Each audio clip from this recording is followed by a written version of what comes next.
Assalamualaikum warahmatullahi wabarakatuh. Ihola, hai Sobat Sisgam, selamat datang di Smart Friend, podcast MTSN 6 Agam. Ngobrol santai di ruang inspirasi.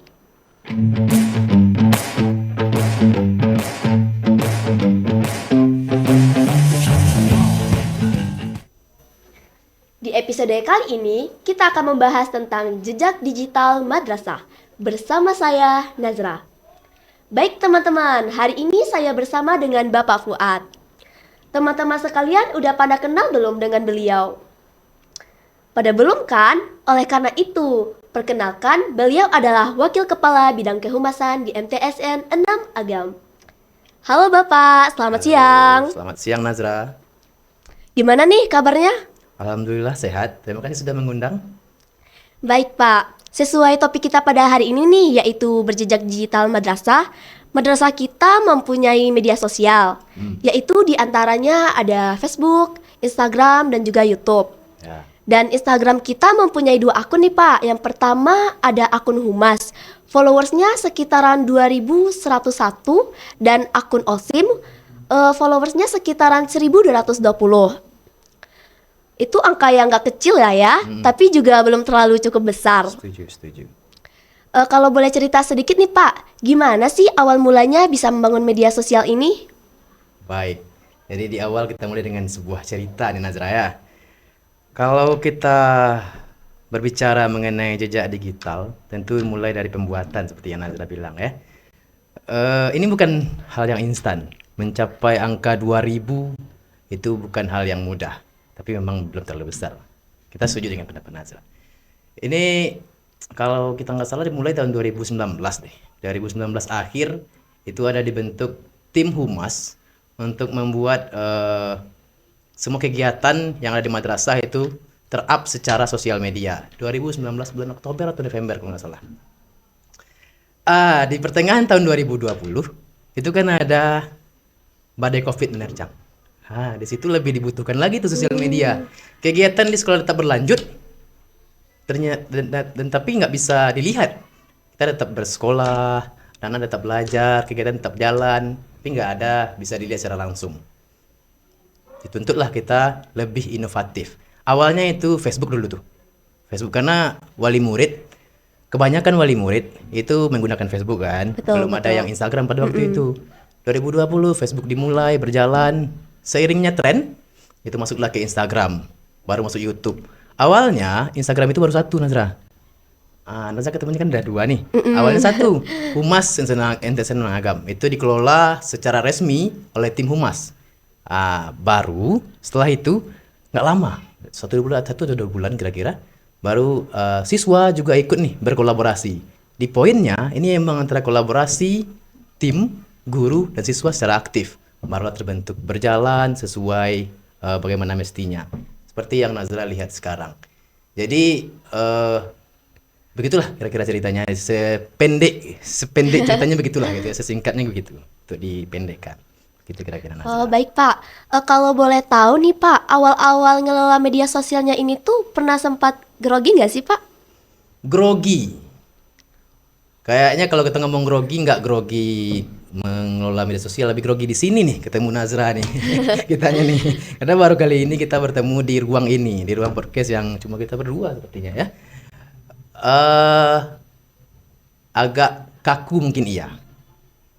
Karena kita dituntut di sosial media itu tidak cuma memberikan informasi, tapi aktif bercengkrama atau berdiskusi juga di sosial media. Itu mungkin yang menjadi tantangan di awal sampai saat ini.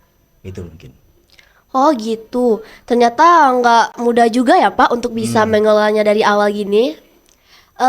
Menurut Bapak, seberapa besar sih pengaruh media sosial terhadap citra masyarakat, citra madrasah?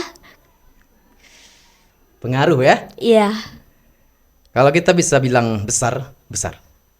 Karena kalau kita kembali ke cerita yang tadi, sebelumnya informasi semua madrasah, semua yang terjadi kegiatan di madrasah itu dari mulut ke mulut, dari spanduk dan segala macamnya.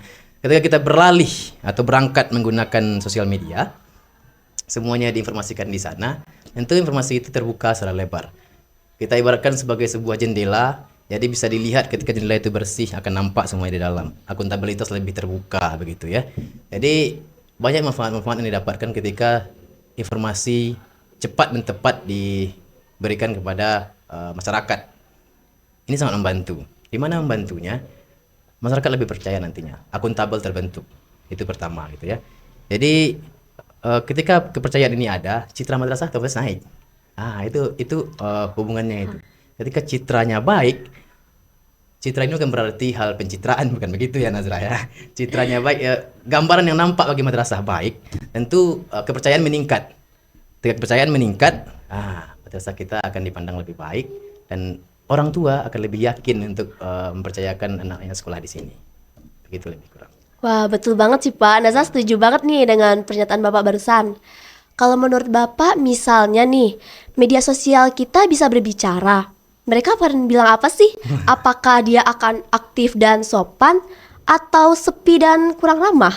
Wah. Menurut pengalaman Bapak aja gitu. Oke. Jadi kalau dia bisa berbicara, Ya. dia mungkin bisa ngomong gini, saya sudah aktif, tapi belum terlalu bisa berkomunikasi dengan baik. Maksudnya gimana? Selama ini sosial media kita atau Instagram yang lebih utama itu cuma sebagai baru laporan, baru berbentuk satu arah Nazra. Jadi belum ada komen yang terlalu bisa disampaikan atau komen yang belum bisa direspon gitu ya. Jadi baru berbentuk seperti laporan satu arah. Jadi dia bisa bicara, mungkin saya sudah aktif. Tapi butuh teman ngobrol deh. Itu mungkin. Iya sih Pak. Wah, berarti udah cukup aktif dong ya akun media sosial kita.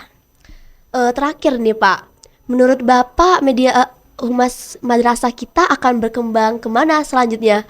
Apakah bakal mirip nih dengan profil marketing profesional?